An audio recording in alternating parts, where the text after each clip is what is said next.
একটা সিনেমা শুধুমাত্র বক্স অফিসে ভালো ব্যবসা করে অথবা মানুষকে বিনোদন দেয় তা নয়, ভালো জুটিও তৈরি করে। সেই জুটি যে সিনেমাতেই অভিনয় করে সেই ছবি সুপারহিট।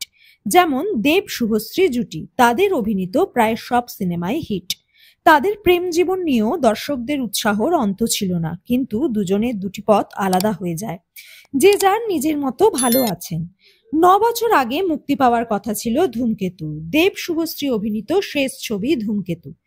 তা এখনো মুক্তির অপেক্ষায়। কিছুদিন আগেই দেব বলেছিলেন ধূমকেতু কবে মুক্তি পাবে সেই বিষয়ে তিনি কিছু জানেন না। রানা সরকারের ফোন নাম্বারও তার কাছে নেই তাকে ফোন করে জেনে নিতে।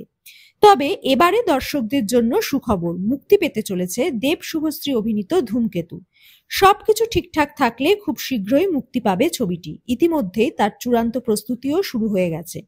দেব বরাবরই বলেছেন তার কেরিয়ারের এটা অন্যতম সেরা ছবি। অভিনেতাকে প্রস্থেটিক মেকআপে দেখা যাবে ছবিতে।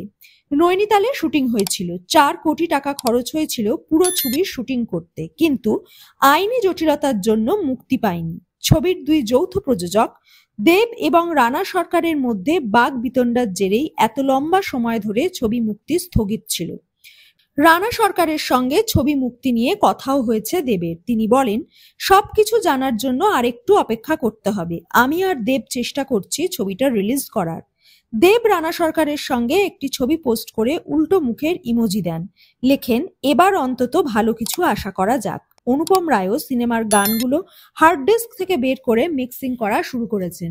প্রসঙ্গত, বিচ্ছেদের পরও ধূমকেতুর জন্য এক হয়েছিলেন দেব শুভশ্রী। ধূমকেতু মুক্তি প্রসঙ্গে শুভশ্রী কি ভাবছেন? প্রযোজক বলেন, সবাই চায় ছবিটি রিলিজ করুক।